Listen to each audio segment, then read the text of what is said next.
ಇದು ಬಹಳ ಪವಿತ್ರವಾದಂಥ ಕ್ಷೇತ್ರ. ಬಹಳ ಚೆನ್ನಾಗಿ ಆಂಜನೇಯ ದೇವಸ್ಥಾನ, ಗಣಪತಿ ಮತ್ತು ಲಲಿತಾಂಬೆ ಈ ಮೂರು ದೇವಸ್ಥಾನವನ್ನು ಕೂಡ ಬಹಳ ಒಂದು ಉನ್ನತವಾದಂಥ ಶಿಲ್ಪಿ ಕಲೆಯಲ್ಲಿ ಕಟ್ಟಿದ್ದಾರೆ.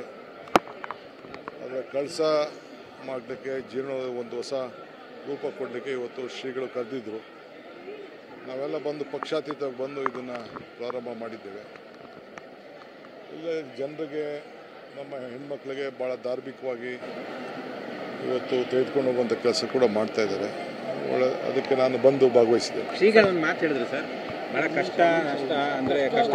ಕಷ್ಟ ನೋಡಿ ಬಂದವರು ಡಿ ಕೆ ಶಿ ಅವರು ಸೆಲ್ಫ್ ಮೇಡ್ ವ್ಯಕ್ತಿ, ತಮ್ಮನ್ನು ತಾವು ಶಿಲ್ಪಿ ಥರ ಕೆತ್ಕೊಂಡವರು ಒಂದು ರೀತಿಯಲ್ಲಿ ಅಧಿಕಾರಕ್ಕೆ ಯೋಗ್ಯರು ಅನ್ನೋ ಅರ್ಥದಲ್ಲಿ ಆಶೀರ್ವಾದ ಮಾಡಿದ್ದಾರೆ ಸರ್.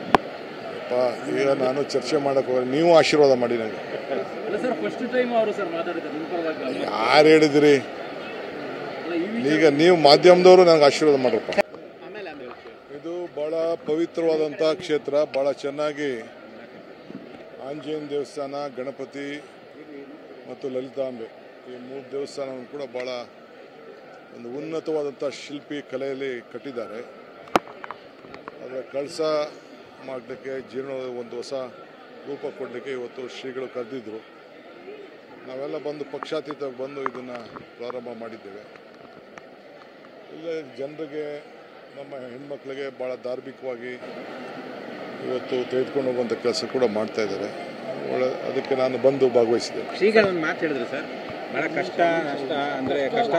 ಕಷ್ಟ ನೋಡಿ ಬಂದವರು ಡಿ ಕೆ ಶಿ ಅವರು ಸೆಲ್ಫ್ ಮೇಡ್ ವ್ಯಕ್ತಿ, ತಮ್ಮನ್ನು ತಾವು ಶಿಲ್ಪಿ ಥರ ಕೆತ್ಕೊಂಡವರು ಒಂದು ರೀತಿಯಲ್ಲಿ ಅಧಿಕಾರಕ್ಕೆ ಯೋಗ್ಯರು ಅನ್ನೋ ಅರ್ಥದಲ್ಲಿ ಆಶೀರ್ವಾದ ಮಾಡಿದ್ದಾರೆ ಸರ್. ಈಗ ನಾನು ಚರ್ಚೆ ಮಾಡಕ್ಕೆ ಹೋಗಿ ನೀವು ಆಶೀರ್ವಾದ ಮಾಡಿ ನನಗೆ. ಯಾರು ಹೇಳಿದಿರಿ? ಈಗ ನೀವು ಮಾಧ್ಯಮದವರು ನನಗೆ ಆಶೀರ್ವಾದ ಮಾಡ್ರಪ್ಪ.